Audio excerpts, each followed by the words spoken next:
Enjoy பண்ணாங்க. Second ஹாஃபில் நிறையா பேர் கடைசியாக போகிறப்ப ரொம்ப அழுதுட்டாங்க. ஸோ ஒரு படத்துக்கு படம் முடிஞ்சு கடைசியாக எல்லாரும் கிளாப் பண்ணுறது ஒரு படத்துக்கான மரியாதைன்னு நான் நினைக்கிறேன். ஸோ அது இங்கே மாமன் படத்தை பார்க்க முடிஞ்சிச்சு. ஒரு நிறையா லேடிஸ் எல்லாமே வந்து அவங்கவுங்க லைஃப் நினச்சி வந்து அழுதுட்டு போனாங்க. அதுதான் நாங்கள் எதுக்காக இந்த கதையை சூஸ் பண்ணோம், எதுக்காக இந்த படத்தை இயக்குனர் எடுத்தாரோ அது கரெக்டாக சேர வேண்டியவங்க போய் சேர்ந்துச்சுன்னு நினைக்கிறோம். கண்டிப்பாக இன்னும் எல்லா உறவுகளும் எல்லா குடும்பங்களும் வந்து கொண்டாடுவாங்கன்னு நினைக்கிறேன் இந்த படத்தை பார்த்து. நன்றி நன்றி.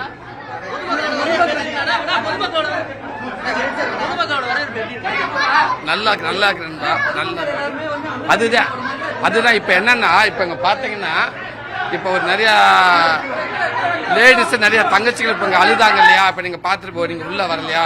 இப்போ உள்ள எல்லாரும் மைக்கை வாங்கி அவங்கவுங்க எமோஷனலாக அழுகுறாங்க. ஸோ அவங்க லைஃப்பில் கனெக்ட் பண்ணிக்கிறாங்க. ஸோ அதுதான் அந்த படத்துக்கான வெற்றியாக இருக்குன்னு நினைக்கிறேன். நன்றி நன்றி நன்றி.